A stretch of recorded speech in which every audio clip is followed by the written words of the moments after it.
whenever this war is over, the victory will have been won by you. With the uniform you wear, the chevrons on your sleeves, and the instinct in your gut, and the blood on your boots, we will sail across God's vast ocean, where we will meet our enemy and make the difference between freedom of the world and its enslavement.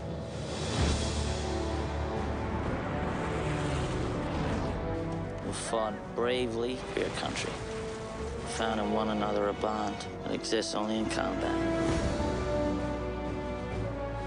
Every man that's wounded, every man I lose, I have to believe that it's all worthwhile because our cause is just.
I don't know.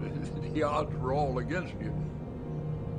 It was more or less like being in death row in a penitentiary waiting on your turn and you knew it was coming. You fly a real tough mission, and you're so glad to get back, and everybody says, boy, we made it through that one, didn't we? And then next morning they come in, put the flashlight in your face. All right, boys, get up. You're gonna be leaving. We're gonna be flying in 2 hours. Now that's tough.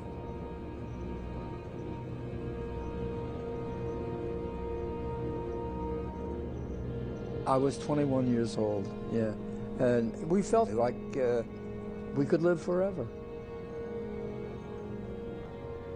Don't get me wrong, we still get that tight feeling when we would see bursting flak nearby, when we see fighters. We still get that feeling, but you can't make a living that way. All you could do is make a dying.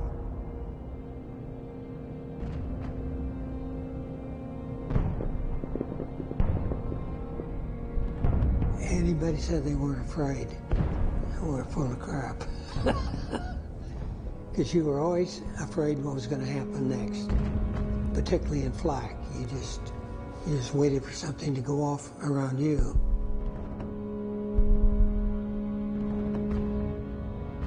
And that's when the fighters would come up.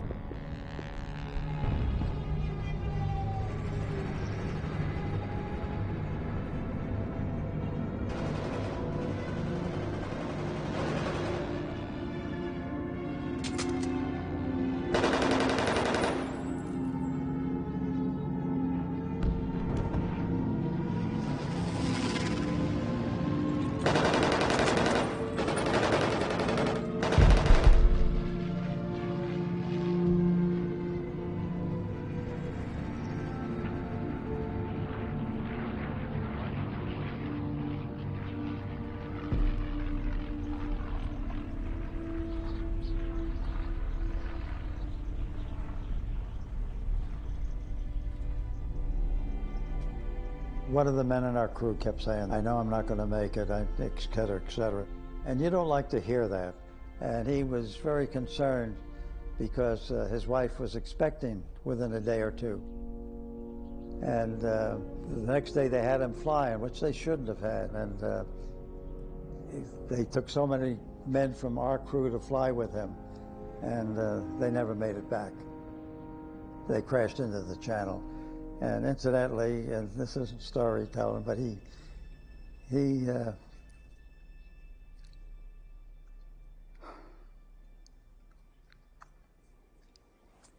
was killed the day his son was born.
The war came and we went and did what they told us to do. That's the only thing I know. The Japanese ruined my youth because I was 20 years old or 19 years old. And everything was wonderful, and the Japanese, in one fell swoop, ended all that. and it lasted 4 years.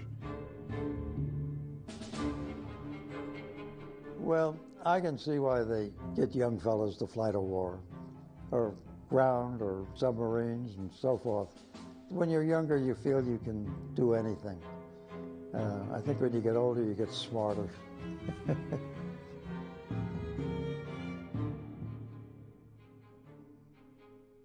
There was a 19-year-old navigator, a Jewish kid, sharp as a tack. And I had some older boys. My bombardier was 26 years old. I was 22, 23.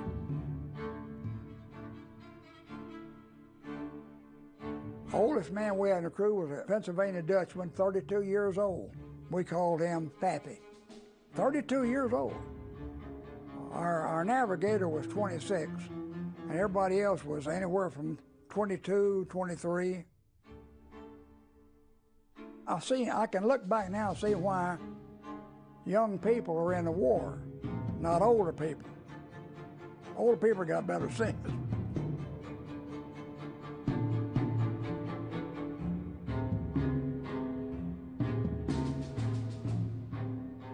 Sometimes they say the older you get, the more wiser you get.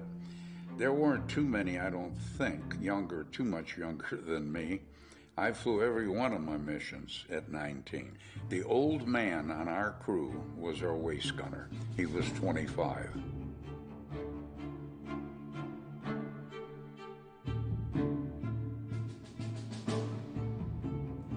I'll tell you, when we got into this thing, you wanted to fly, and you had a great time training and all that. But when you got over there and got shot at it the first time, you knew you were in deep doo-doo.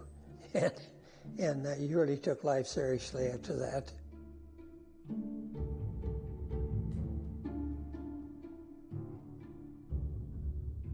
They said we was going to fly 30 missions. You know, they started out at 25, now they changed it to 30 when we got there.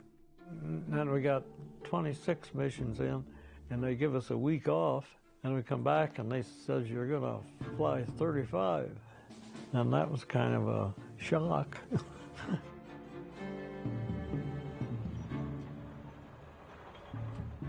Well, it seemed like I was flying all the time. There were 40 bomb groups. Our bomb group had a lot of people. I don't know the logistics of keeping the fuel and the ammunition, loading the bombs at night, getting them ready for the next day. I don't know how they did it.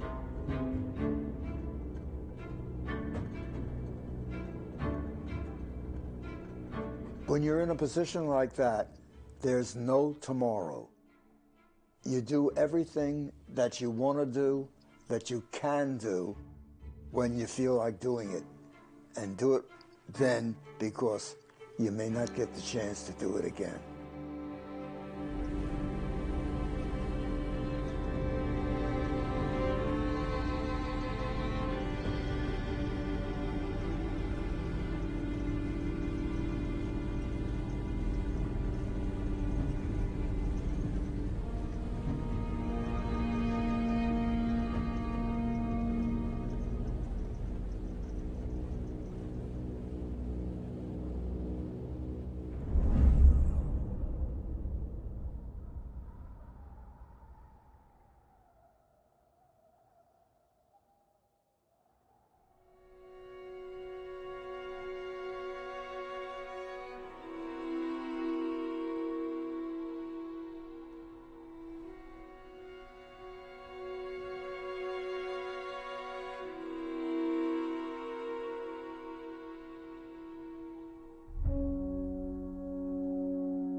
Wouldn't be unusual. They'd wake you up. The first thing you'd do would be go to the mess hall to eat. The mess hall was all lit up and everybody was laughing and talking, and usually they had Berlin Lynn or whatever her name was on the radio broadcasting. We hadn't been briefed yet. We didn't know where we was going to go, but this lady in Berlin knew where we were going to go, and she says, boys, you've got a tough one today. You're going to so-and-so and so-and-so, and we'll be waiting on you. And so they knew more than we did.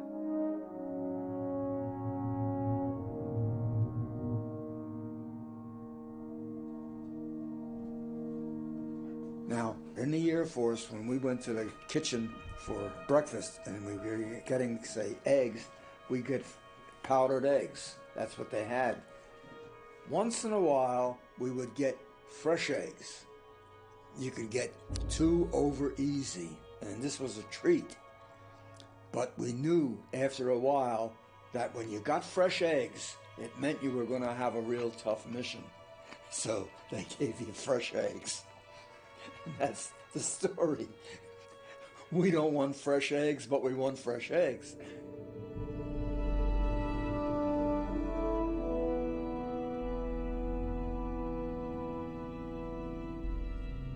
When you go in to get ready for a flight, you go into the locker room and you wore long johns.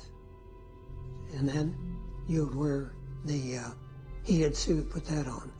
And we had gloves that were attached to those. You had to get your gloves into those. They came clear around your ankles too. And then you had your flight suits. Those are the things that you just wore.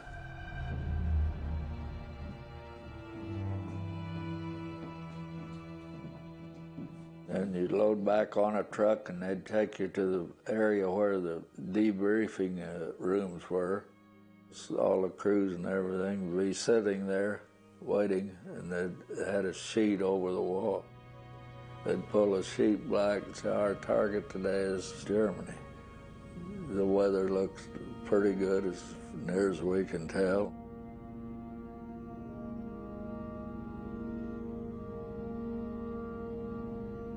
One thing always got me about these briefings, the Catholic chaplain, he was back in the corner hearing confessions and giving out communions. So he knew that he was going someplace that he might not come back from.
One of the most amazing things of the war, the choreographing of putting 1,100 airplanes together in formation to go over.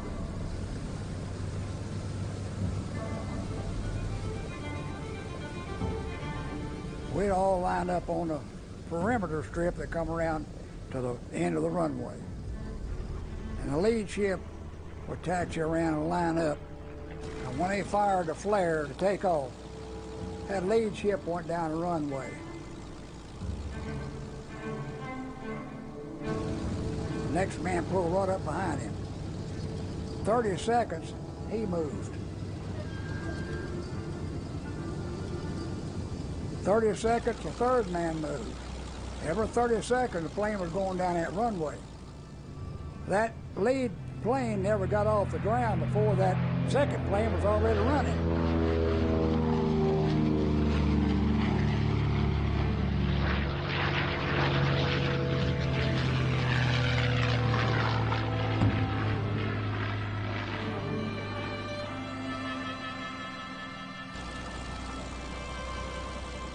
Well, we just been out there on the end of the runway and give it full throttle, and you had to have enough speed for it to lift all that load up. You had a full gas load, you had all your ammunition for the guns, and you had the bomb load.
Of course, while you're up there, I could see the sun coming up around the Earth, and I thought that was the most weird thing, to see the sun coming up and it's dark on Earth, you know.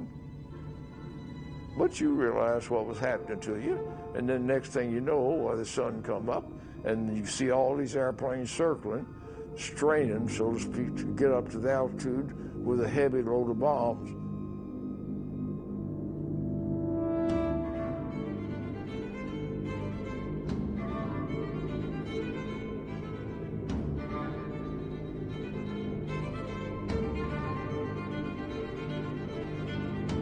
You had to farm up, and you had a circle you was supposed to fly till you got farmed up with your group, and then there'd be another bomb group over here, and one day we come within 3 or 4 inches of whacking up with another bomb group.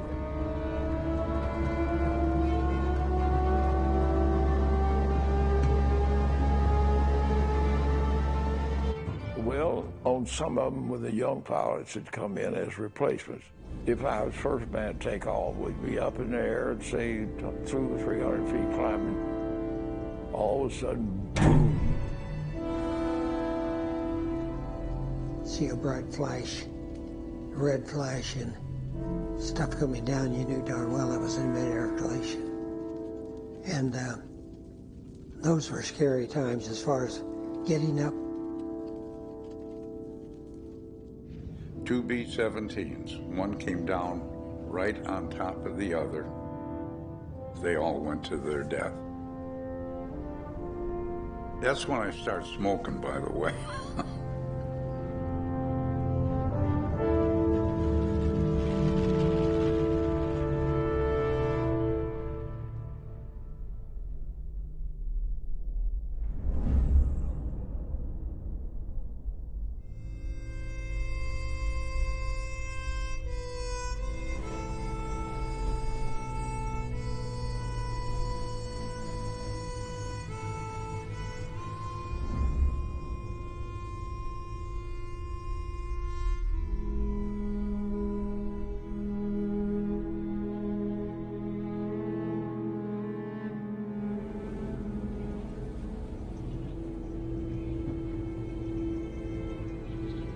Well, actually, I believe that our officers were closer to their crew than they were with other officers.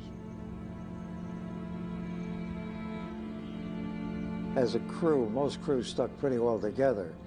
We did a lot together.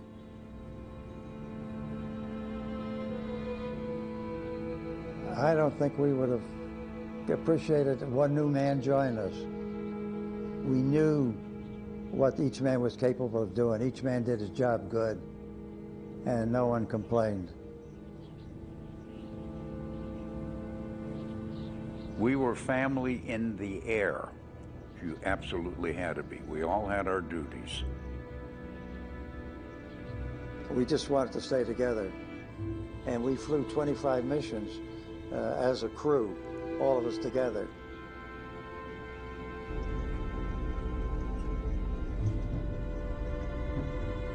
Your family. Exactly, you have to be. However, I can remember one mission when our flight engineer came out smashed, and I climbed all over him. I said, "What is wrong with you? We depend on one another." There was a lot of spit and polish by the officers, and that didn't happen. Like you say, we're a family of brothers, and we didn't have time for all that stuff. But there was no saluting and yes sir, no sir, and all that. Each guy was his own guy. Well, of course, each man would do his job, and we all knew exactly who was going to do what, so to speak. So I knew I had a good crew. And we just got along beautifully.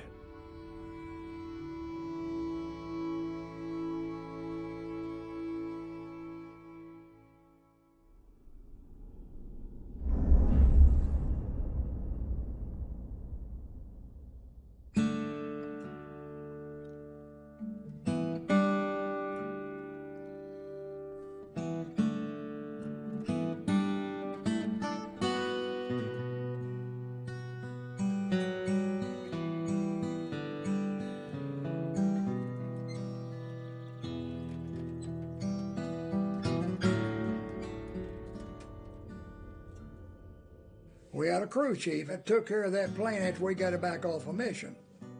So the three of us walked that plane, looked at everything on the ground, asked him all the questions we could think of. If there was any little thing that we thought we should pay particular attention to, for him to tell us.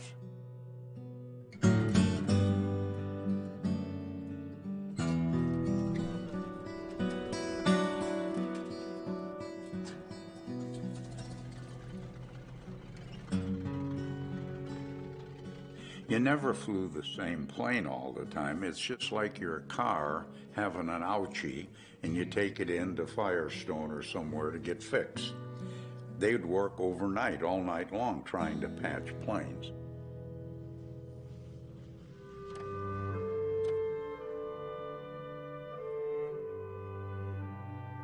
As soon as you got in, they would take care of any damage.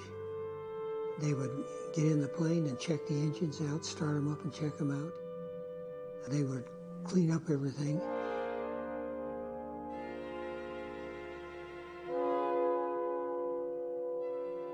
Tremendous workers. They were so good.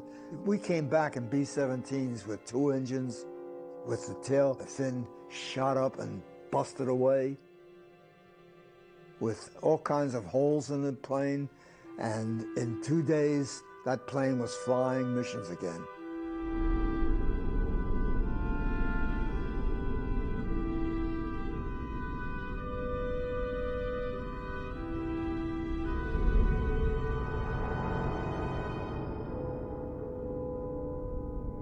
Well, we had armor on our crew, and he'd be there when it was, most cases, not all cases, sometimes the plane would be loaded before we ever got there.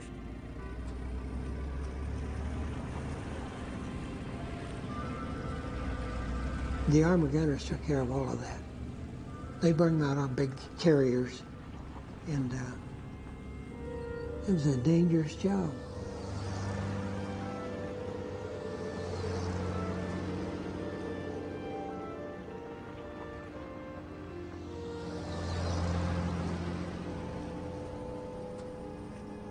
We did not load the bombs, no, but we did come out and check.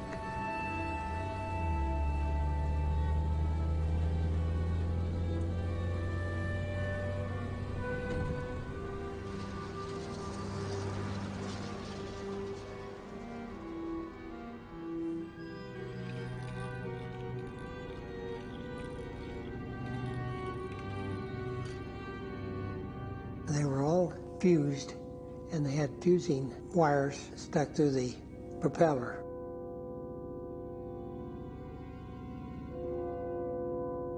These fusing wires were hooked on the shackles that the bombs were hung on, and when they left the plane, it would pull the wire out. Now the bomb is alive. If you've seen movies and you hear bombs going down, that's this fuse spinning out.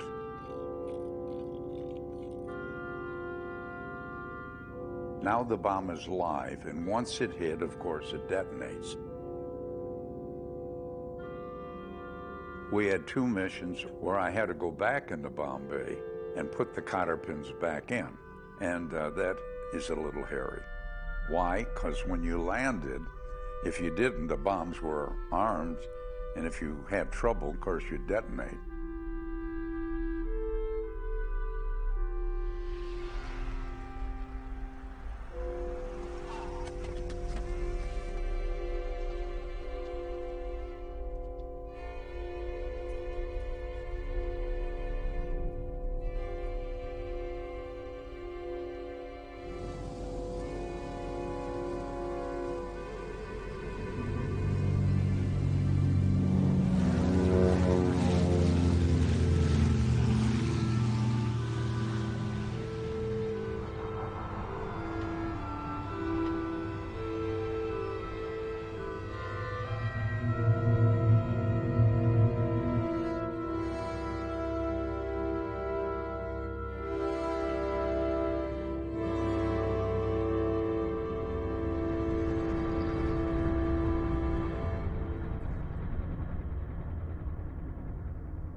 Well, we talked about just about everything, our families, etc. It didn't matter what it was.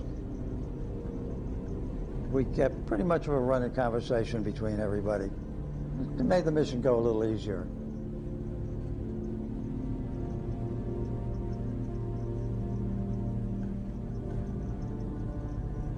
First thing it did, as soon as we cleared the coast to England, everybody would test their gun.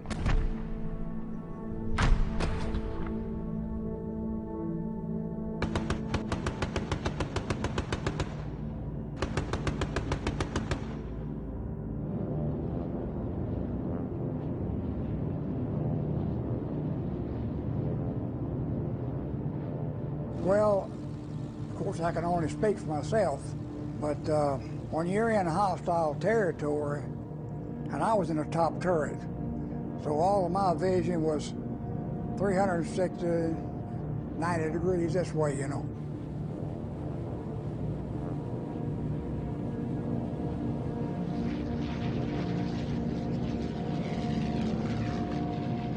Contrails formed at the tail of the ship. The moisture in the air and the ship flying through it made the contrails. And a lot of times you wouldn't have them. It depended on the amount of moisture in the air.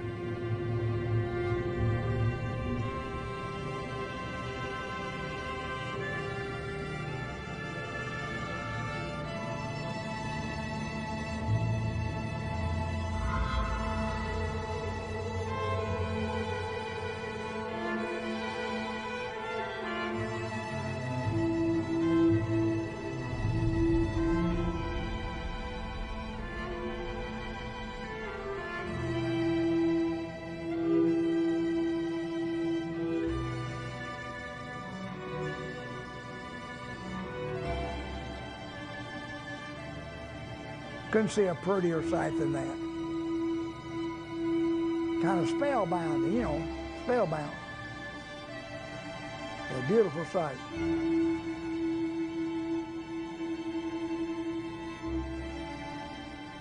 Just watching it on the ground over in Germany, they tell me it took about 30 minutes for them all to come over.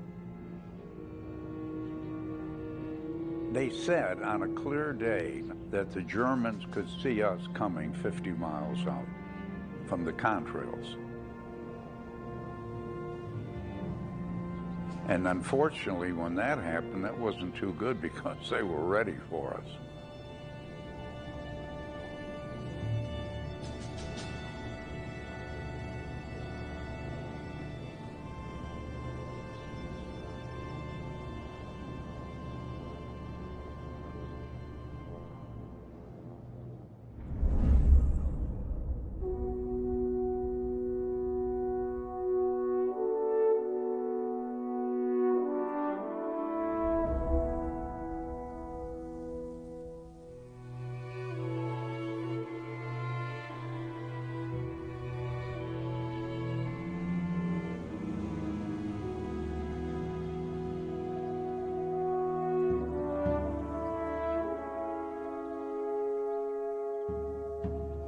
In 1938, I was down in Chile, and they flew a goodwill tour down there.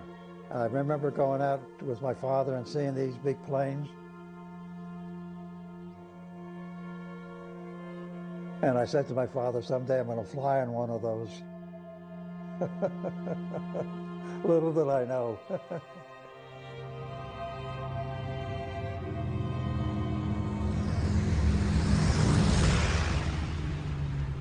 The B-17 was not only a beautiful ship, but it flew like a dream. It flew like a overgrown Piper Cub.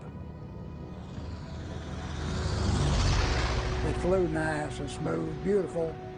Took a lot of punishment. The greatest airplane ever built, as far as I'm concerned. They brought us back 35 times, sometimes in condition that you would never even think of trying to fly an airplane, any other airplane. That plane came back, and that plane brought us back. It was a marriage, I'll tell you.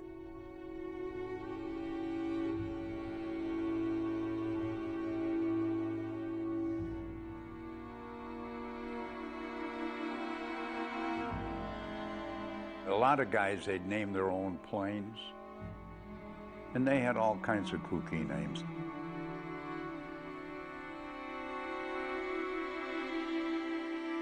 The original crews had a lot of good painters, and they had a lot of planes that were decorated and had logos on them and so on.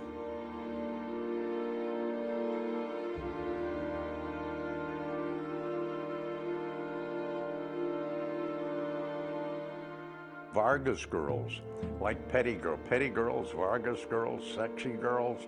There weren't too many serious things. I think to keep guys loose.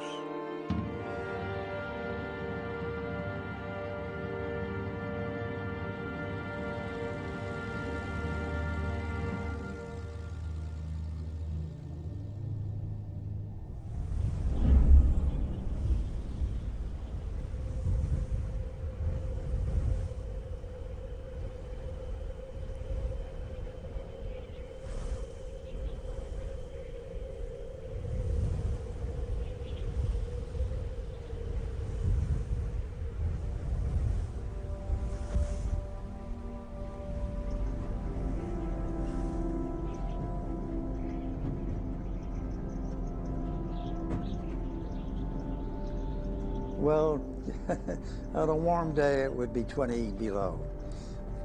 Sometimes it got 60 below. And oftentimes, I had to take my oxygen mask and crack the ice out of it and check if it would freeze into the tube. That was one of the worst parts of the mission, was the cold air. The only time you didn't feel it is when you were fighting fighters or going over the target.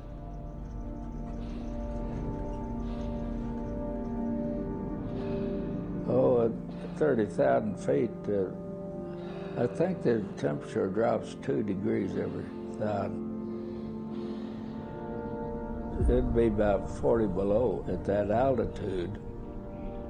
In the cockpit, A little bit of heat came off a number 3 engine. It came into the cockpit there where the pilot and I sat. And it's enough to kind of keep your feet warm and your hands.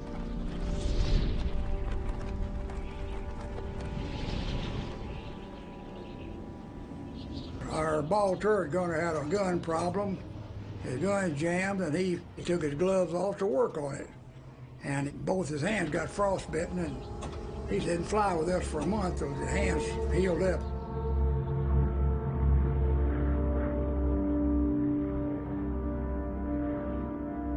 Well, it was so cold on one mission, our co-pilot suffered an anoxia situation where he passed out and his hand froze to the plexiglass window. And then he had to amputate the fingers of his hand because it was so cold that his hand, when he tried to help himself, froze to the plexiglass window.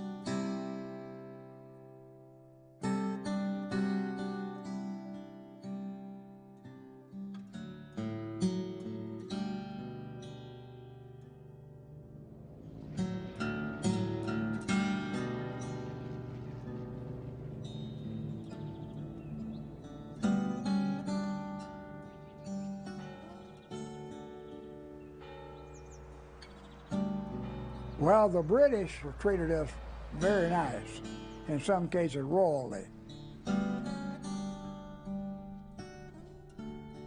They call it the friendly invasion because we flat invaded that country.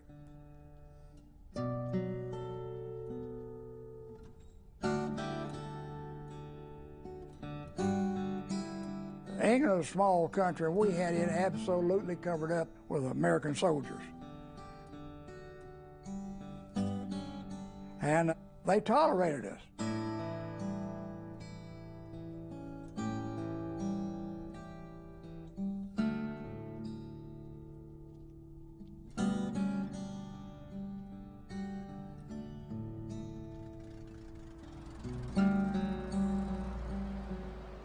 I was single then. I could run around, do whatever I wanted, but I didn't feel uncomfortable with the British people at all.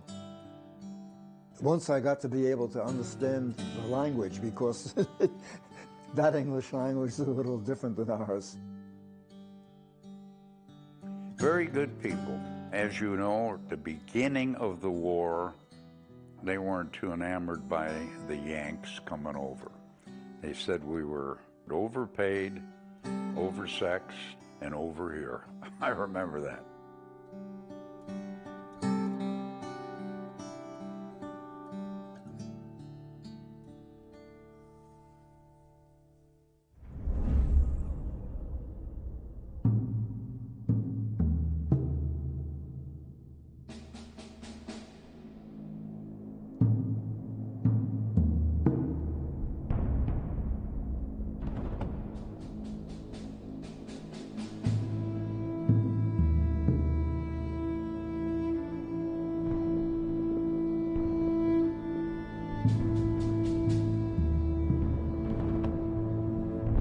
Flak is German 88mm cannon shells. Flak was responsible for more planes being shot down than enemy fighters. And when you see a flak, black puffs of smoke, that's after the shell, of course, has exploded. And it explodes hypothetically into 200 pieces. And it's powerful.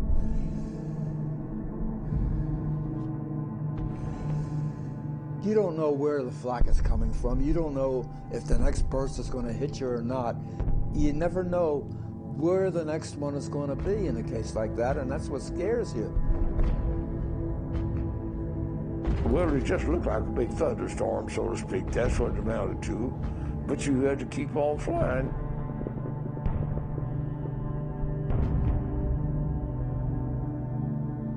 God was on your side when you didn't get hit. The flak would vary so much. The Germans had pretty good radar. They could judge your altitude, your speed, and your direction.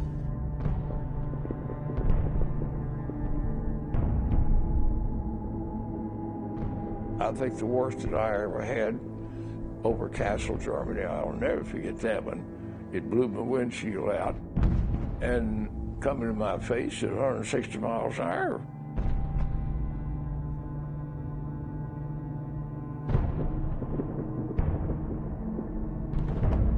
You look at that flak out there and you swear you're not going to get through it.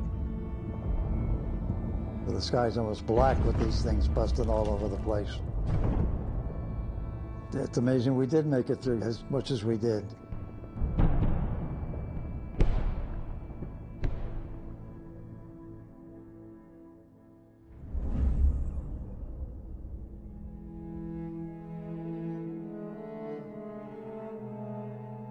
Well, we had a dog, and it looked more like a pig than a dog, but it was our mascot.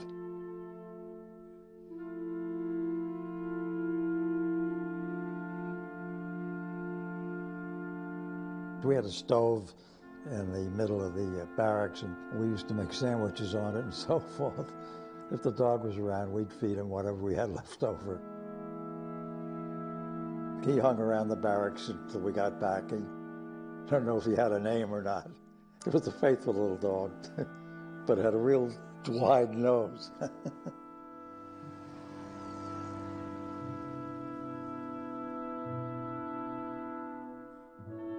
Oh, you get superstitious. I remember I had to put on a clean pair of socks the day I was shot down. I'd been wearing the same pair of socks. Evidently, I think the pup got one of my socks and was chewing on it and then hit it. And I couldn't find it that morning. I had to put on a clean pair of socks. That might have been the reason I was shot down. You ought to believe this or not, but somewheres around the 10th or 12th mission, I got to a point, and I know some of the other fellas reached the same thing, that they were feeling blasé. They didn't get us up to here, they ain't gonna get us here on.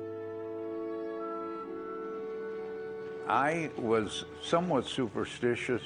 I always felt God would bring me home, and I mean that sincerely. However, I wasn't sure if it would be in one piece.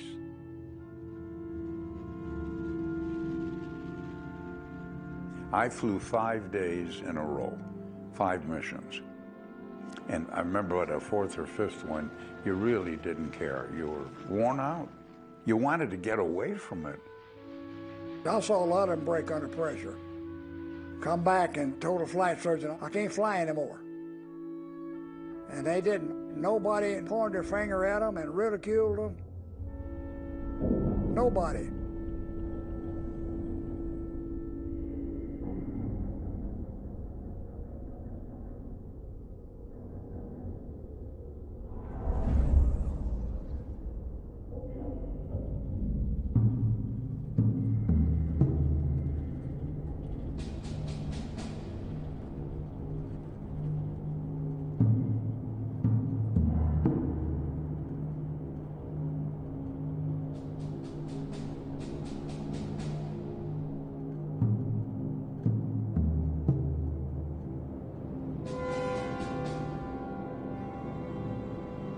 Yes, the bomb run.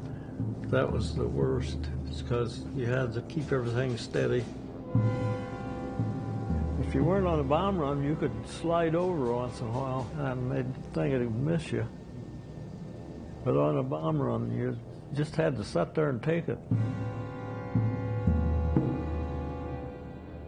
Try to shrivel up, I guess.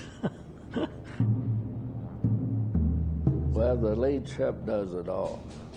You just follow what he does.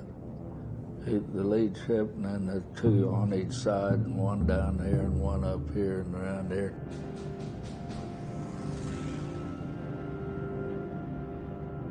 I was flying right above the leader, and when you're watching him and you see the bomb doors open, then you open too. And then you wait for him to drop bombs, and when he drops bombs, then you drop.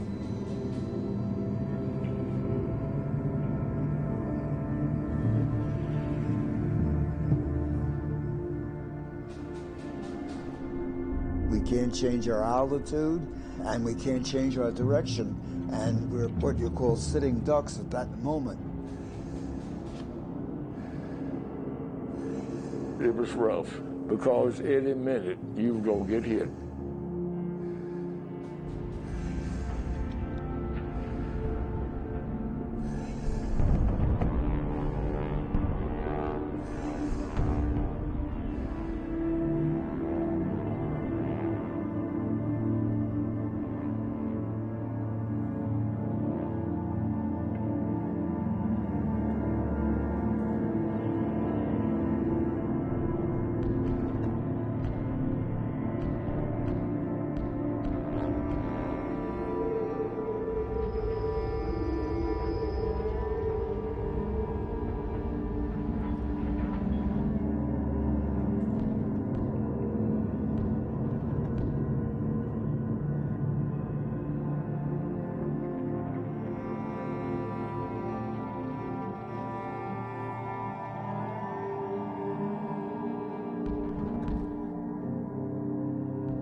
Bombs are dropped, bombs away, and the first thing you hear is, let's get the hell out of here.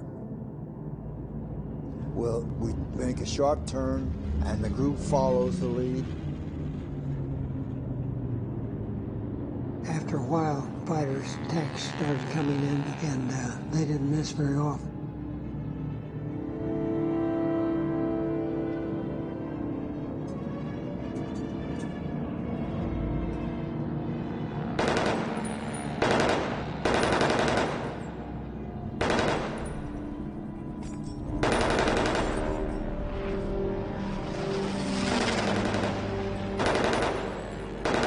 They'd be out 20, 30 miles, and they'd come right straight at your level.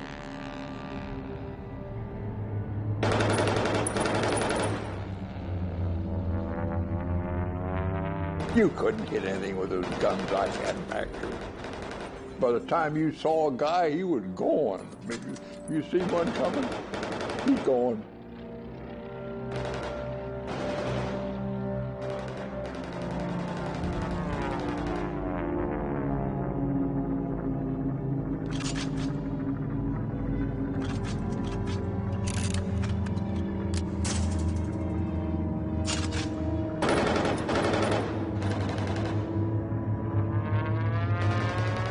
You don't have much time to shoot at them. If you get off a burst or two, you're lucky. They go zip.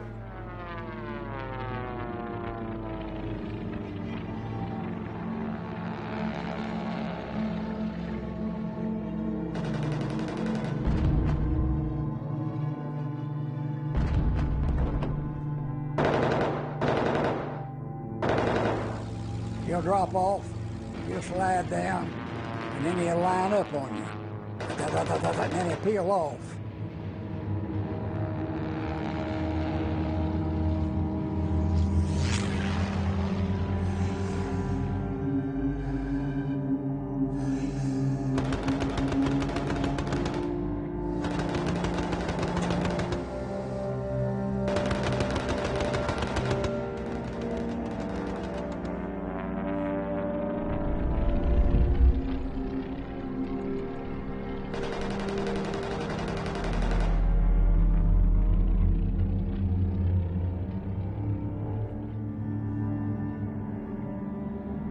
The co-pilot was hit pretty hard when we were shot down. A 20-millimeter shell popped right above his head, knocked an eye out.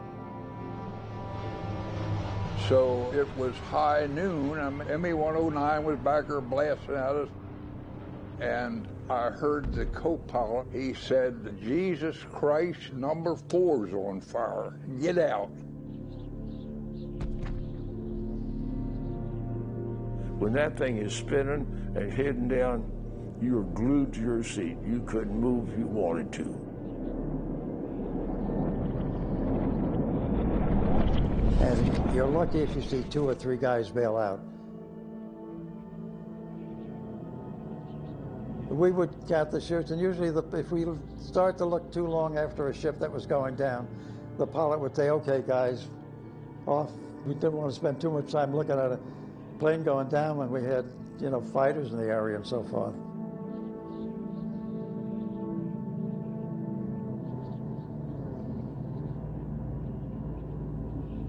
The gunners and the others that were watching all the time would tell you, boy, I don't think anybody got out of that one. Nobody got out. And then sometimes you'd see chutes coming out of them before they blew up or anything.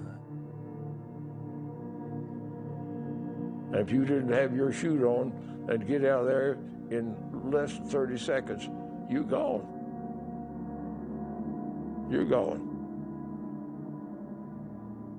And 7 out of 11 out of my crew got out alive.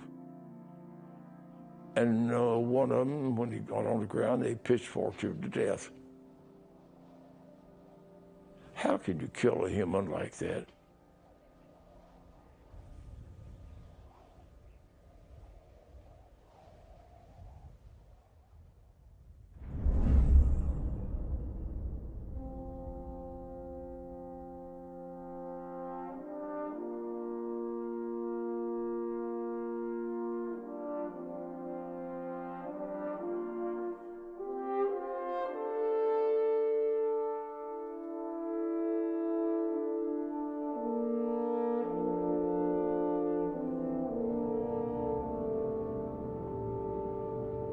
As we approach the field, we set off flares.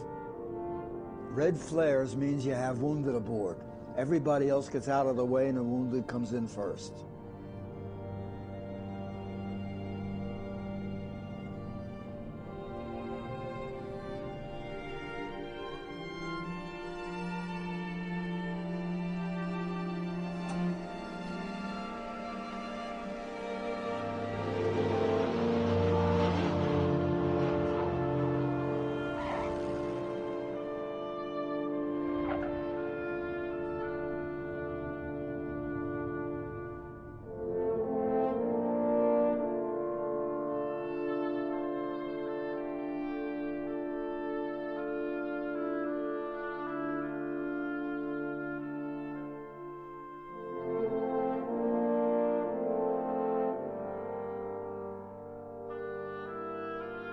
To this day, I still see it.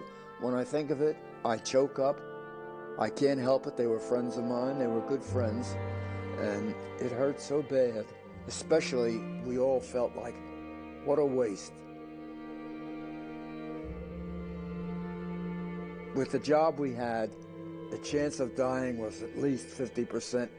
50% chance of living, 50% chance of dying. You know, a guy said, your name's on it. Well, maybe it was. But it was scary. And I get very irritated when I hear some of these guys say, oh, I wasn't scared one bit. They're full of prunes.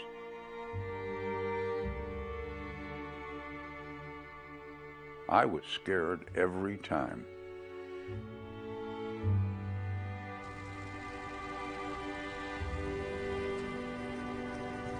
I went out to a ship one time when they were taking a young fella off. And I thought I could help them. The guy they were pulling out of the ship, he was calling for his mother.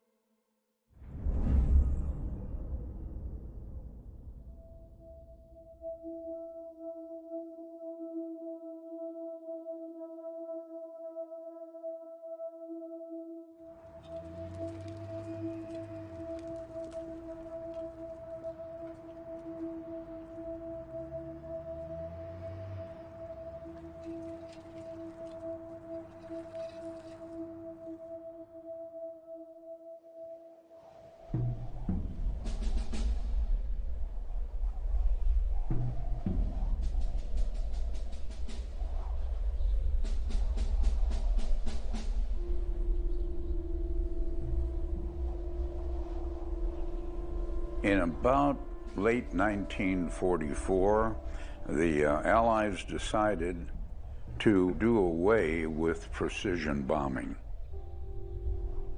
We went to pattern bombing. Unfortunately, killed a lot of people, but brought the war to a close about a year sooner.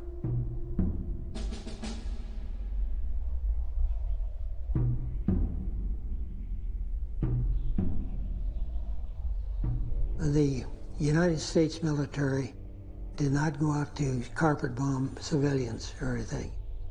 They went out to bomb factories, rail yards, refineries, and places that had something to do with the war. I don't think that I felt bad about that at all. That's what we were supposed to do. But toward the end of the war, the Germans would not give up.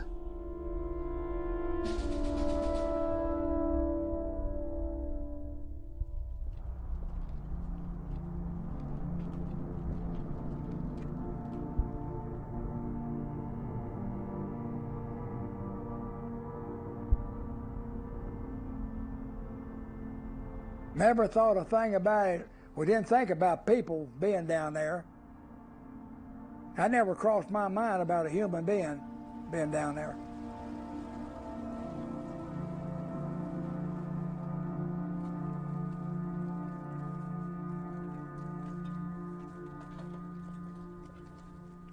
Never gave it a thought. They just Germans, you know, and I never gave it a thought.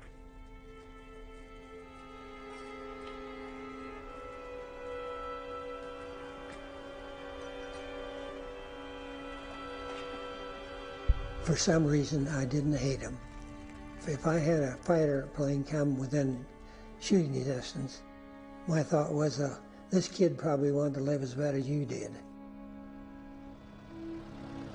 I really didn't have any hate for him. I was just scared of him. Never gave it a thought. I honestly never gave it a thought. I just felt this way. They're going to do it to us. We better do it to them before they do it to us. And that's the way I felt, and I couldn't help it.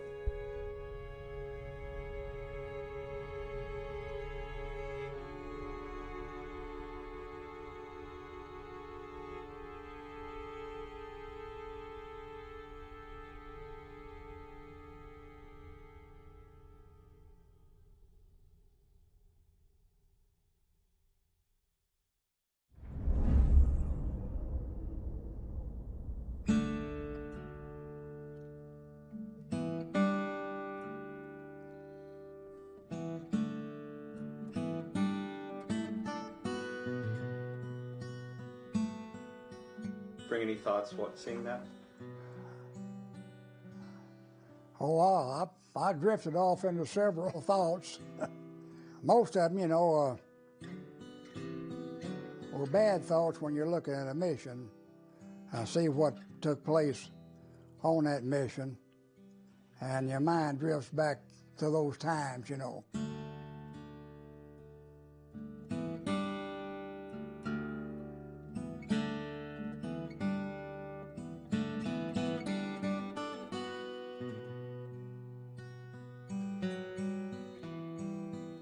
We had a lot of mid-air collisions. Some guys would get mixed up, pilots, and they'd start flying the wrong direction and so on. But the scary part most for me was just getting through all of that.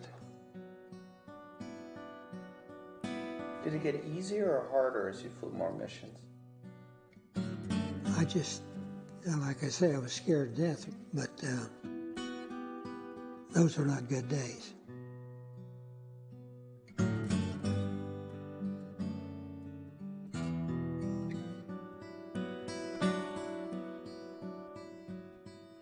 There was no radio communication at all.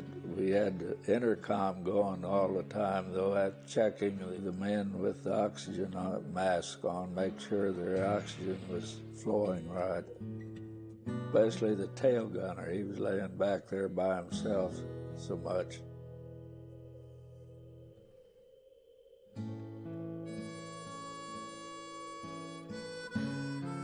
You get very close to the men and everything. And they're all young kids.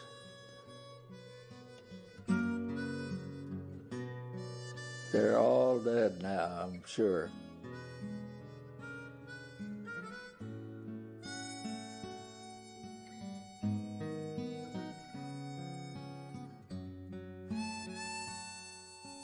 When you're that high up, everything on the ground looks like a little toy.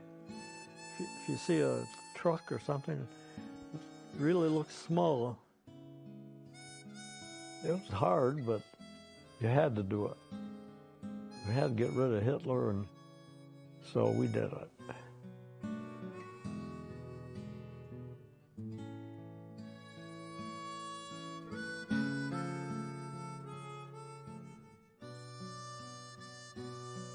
You guys know that some bombs went through the wings of B-17s? I always wondered how in the world they were out of position in formation. God's been good to me. First of all, he's given me 70 years with that lady over there, and we have a wonderful family. We had 6 kids. And we have 20 grandkids, 22 great-grandkids. So we've been a very blessed family. I didn't say I want them all at the house at once.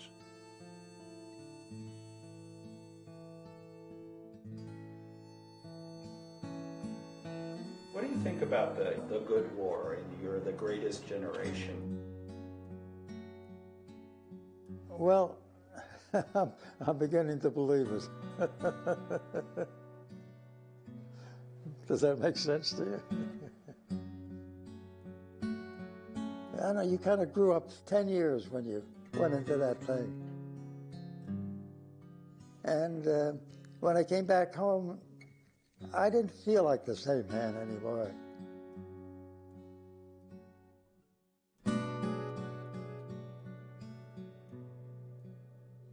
What do you say to people who say, John, you're a hero, you're a hero? I said, okay, you're probably right. I don't know what else to say. I wasn't one of them heroes and the guys that finish their tour and sign up for another one. I wasn't them kind of heroes. I want it clearly known, I do not profess myself to be a hero. I was the pilot. The heroes are buried in England, Germany, and France. The boys didn't me. They're the heroes. I was just a normal pilot.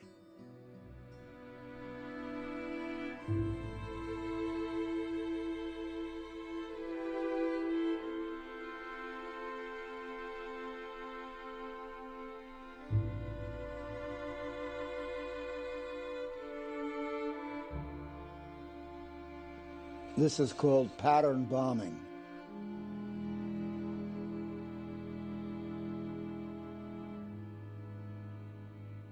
No offense, but you guys aren't getting any younger. And why do you think it's important that people know what you guys did? Well, for one thing, we don't want it to happen again, in fact or in fancy. We just don't want it to happen again.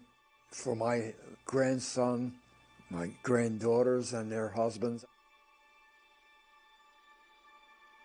I don't want to see them have to face what we did.